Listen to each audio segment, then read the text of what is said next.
지난번 얘기에서 기회는 보상이 아니라 전환점이라고 했죠. 여기서 문제는요, 이 전환점이 우리가 기대하는 모습으로 나타나지 않는다는 거예요. 대부분은 이렇게 생각을 하죠. 기회가 오면 알 수 있을 거야. 그런데 실제로는 알 수 없을 때가 더 많아요. 자, 예를 들어, 평소와 다르지 않은 회의, 별다른 변화가 없는 이 하루 속에서 작은 감각의 어긋남이 찾아올 때가 있죠. 오늘은 바로 이런 순간들을 기회가 되기 직전의 이 신호를 읽는 법에 대한 얘기예요. 자, 우리가 신호를 못 읽는 이유는 생각보다 참 단순해요. 우리는 이 신호를 정보처럼 보려고 하기 때문이죠. 뭔가 중요한 거라면 분명한 메시지가 있어야 하고, 근거가 있어야 하고, 또 누군가 설명해 줘야 한다고 그렇게 생각을 해요. 그래서 이런 질문을 하게 돼요. 이게 무슨 뜻이지? 이게 정말 중요한 신호일까? 그런데 이 신호라는 건요, 원래 이렇게 오지 않아요. 신호는 뭔가를 알려주기보다는 기존의 흐름이 더 이상 자연스럽지 않다는 걸 느끼게 만드는 장면에 가깝죠. 말은 맞는데 분위기가 예전 같지 않을 때, 또 구조는 그대로인데 작동 방식이 조금 어긋날 때, 이런 순간이 오면 우리는 보통 이렇게 반응을 하죠. 일시적인 거지. 지금은 예외 상황일 거야. 왜냐하면 그게 훨씬 편하기 때문이죠.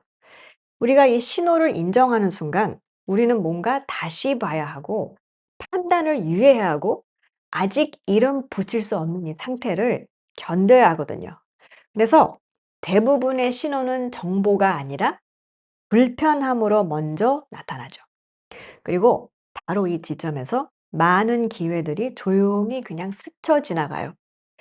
대부분 사람들이 기대하는 신호는 꽤 분명해요.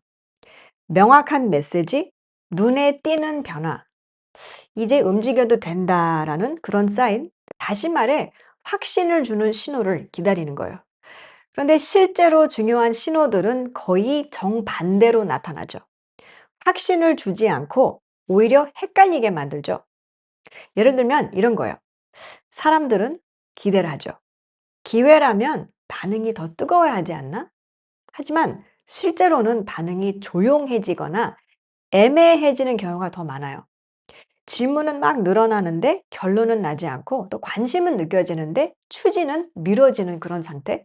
이럴 때 우리는 보통 이렇게 해석을 해요. 아, 그냥 이거 별거 아니구나. 그리고 또 하나, 사람들은 기대를 하죠. 중요한 변화라면 누군가 먼저 말을 해주겠지. 하지만 실제로는 아무도 먼저 말하지 않죠. 다들 그냥 눈치만 보고 그냥 확신을 기다리죠. 그래서 오히려 중요한 신호일수록 말해지지 않는 상태로 오래 머뭅니다. 마지막으로 사람들은 기대를 해요. 내가 느끼는 게 맞다면 다른 사람들도 똑같이 느끼겠지. 그런데 현실은 다르죠. 신호는 항상 모두에게 동시에 보이는 게 아니니까. 어떤 사람에게는 그냥 지나가는 장면인데 또 어떤 사람에게는 계속 마음에 걸리는 순간이 되죠. 그래서 신호를 읽는다는 건 남들보다 빨리 행동하는 게 아니라 남들보다 조금 더 오래 머무는 능력에 가까워요. 아직 설명은 안 되는데 그냥 지나치기에는 좀 뭔가 걸리는 상태. 이 상태를 너무 빨리 정리해 버리지 않는 것. 그게 바로 이 신호를 읽기 시작하는 이 지점이죠. 흥미로운 건 이런 신호를 가장 자주 놓치는 사람들이 의외로 굉장히 똑똑한 사람들이라는 거예요. 이분들은 기준이 참 분명해요. 판단이 빠르고 또 설명 가능한 결론을 선호하죠. 그리고 이건 뭐 대부분의 상황에서는 명백한 강점이죠. 근데 문제는 이 기회로 이어지는 신호들은 그 강점이 가장 불리하게 작동하는 방식으로 등장한다는 거예요. 신호라는 건 대체적으로 애매하죠. 아직 맥락이 덜 갖춰져 있고 정리되지 않았고 설명하려고 하면 왠지 좀 어색하고, 근데 이 똑똑한 사람일수록 이 상태를 오래 두지 못해요. 불확실함은 좀 느끼는 순간 곧바로 판단으로 덮어버리죠. 이건 아직 아니야. 이건 그냥 잡음일 가능성이 커. 의미 부여할 단계는 아직 아니지. 겉으로 보면 아주 합리적인 사고처럼 보이죠. 하지만 많은 경우 이건 신중함이 아니라 조급한 정리에 가까워요. 왜냐하면 신호라는 건 원래 이해되는 게 아니라 계속 감지되는 것이기 때문이죠. 자, 아직 말이 안 되는데 계속 반복해서 눈에 걸리고 이상하게 기억에 남고 나중에 돌아보면 '아 그때 이미 시작되고 있었구나.' 싶어지는 그런 것들. 그런데 너무 빨리 해석해 버리는 순간 그 신호는 더 이상 신호로 작동하지 않죠. 결론을 내리는 순간 관찰이 멈추거든요. 그래서 역설적으로 똑똑한 사람일수록 신호를 기회로 성장시킬 시간을 스스로 지워버리는 경우가 참 많아요. 자, 여기서 중요한 건 하나 짚고 갈게요. 신호를 우리가 읽는다고 해서 바로 움직여야 하는 건 아니죠. 오히려 그 반대가 더 가깝죠. 읽는다는 건 행동이 아니라 유예에 가까워요.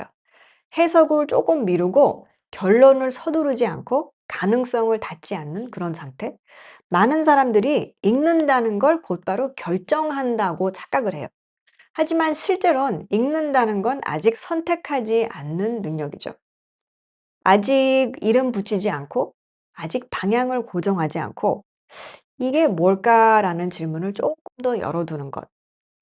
움직이지 않는다는 건 망설임이 아니라 관찰을 지속하겠다는 선택이에요. 그리고 이 능력은 생각보다 굉장히 어려워요. 특히 늘 빠른 판단으로 성과를 내왔던 사람일수록죠. 그래서 신호를 읽는다는 건 더 똑똑해지는 게 절대 아니라 조금 더 서두른 훈련에 가깝습니다. 조금 덜 서두른 훈련에 가깝죠. 이번 주에는 무언가를 바꾸려고 애쓰지 않아도 돼요.